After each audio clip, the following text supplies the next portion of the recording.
Hi everyone, it's Don and I hope you're having a fantastic day. Well, there were some recent changes to the guidance for the cruise ships.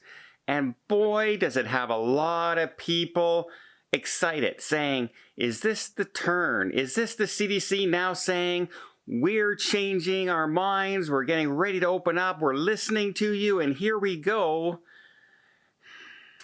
Well, I don't know. Let's look at it.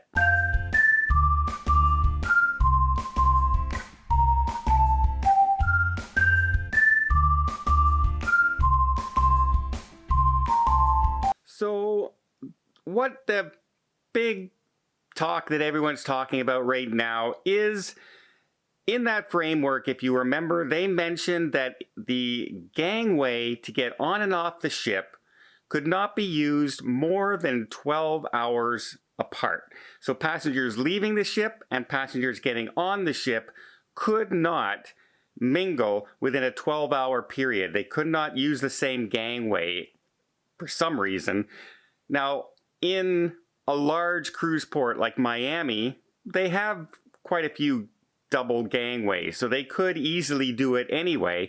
However, a lot of the smaller ports, that would be a logistical workaround, shall we say, that they would have to do. They'd have to figure some other way to get people on the ship, either on the dock, lower decks, all this kind of stuff. It would have been a lot more hassle and a lot more intrusive into getting the cruises up and running. And they changed that from must be 12 hours apart to the extent practicable. In other words, if it's practicable, do it. If it's not, you don't have to do it. Okay. Who makes that decision? Who says it's workable and who says it's not workable? Is it the cruise lines that say that? Is it cruise ports that say that? Is it the CDC who says that? It doesn't say in the guidance once again. But that's the small change they've done. And a lot of people are jumping on that and with a lot of hope. And I understand completely hope, because there's been little hope. I mean, remember when the Bloomberg report came out that the CDC is looking forward to working with the cruise ships and they're thinking summer cruises, here we go, summer cruises. And all they really said was, yeah, if you follow the guidance, you may be able to sail by the summer. That was what everyone jumped on, saying, oh, look, they're changing. They didn't change their minds whatsoever. There's been no comeback from the CDC to the cruise lines over, hey, we think our protocols are safe to do. We think it's safe to do it this way. What do you think? They're not responding whatsoever. They're sticking to their guns with their framework for sailing, which, even as Christine Duffy said, still has more things to come to give clarity on what they're actually looking for to apply for the test cruises. So we're a long way from that framework of sailing. It's almost a no-starter for most cruise lines. So again, we jumped on that. The Minister of Transport in the United States came out and said, yeah, I think the CDC would love the cruise lines to be starting by midsummer. Well, he said that, he says, but we have to do it safely. In other words, we have to do it the way the CDC wants us to do it. We have to do it that way.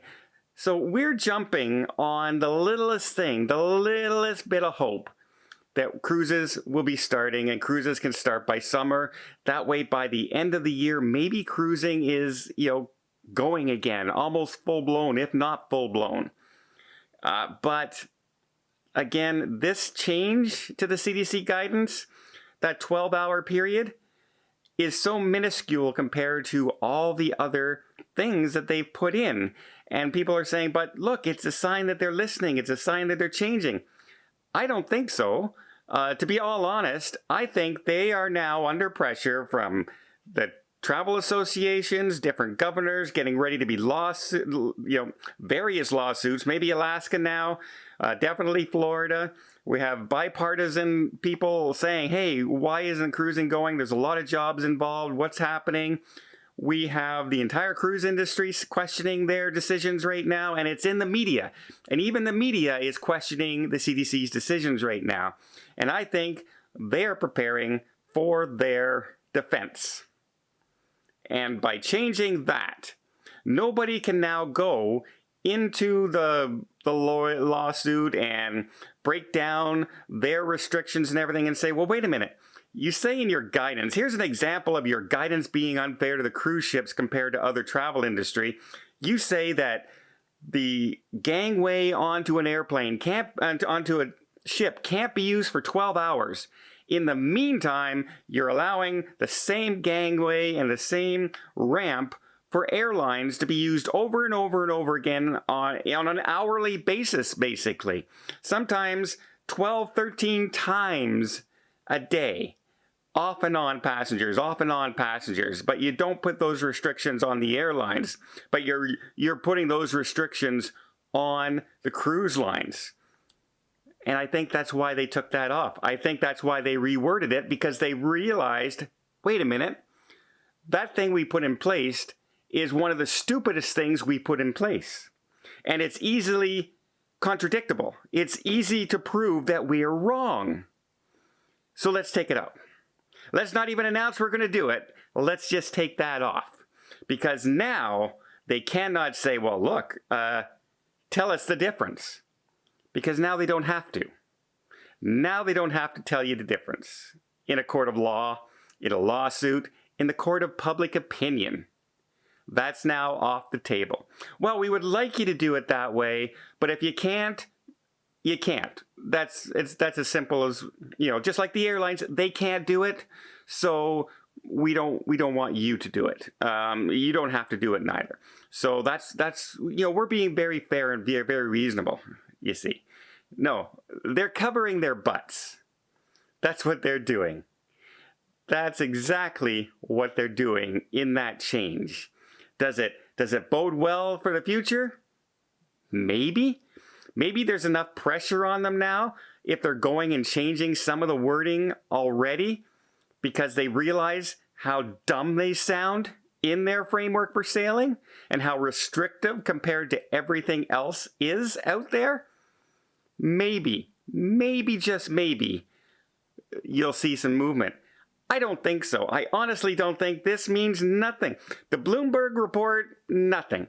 The Minister of Transport saying, whoa, we think we would love the cruising industry to get started. And the CDC thinks by midsummer, if they follow our guidelines and if they follow our hoops and our jumps and our circus act that we have going, they'll be able to go. Those are what they're saying. It's not hope.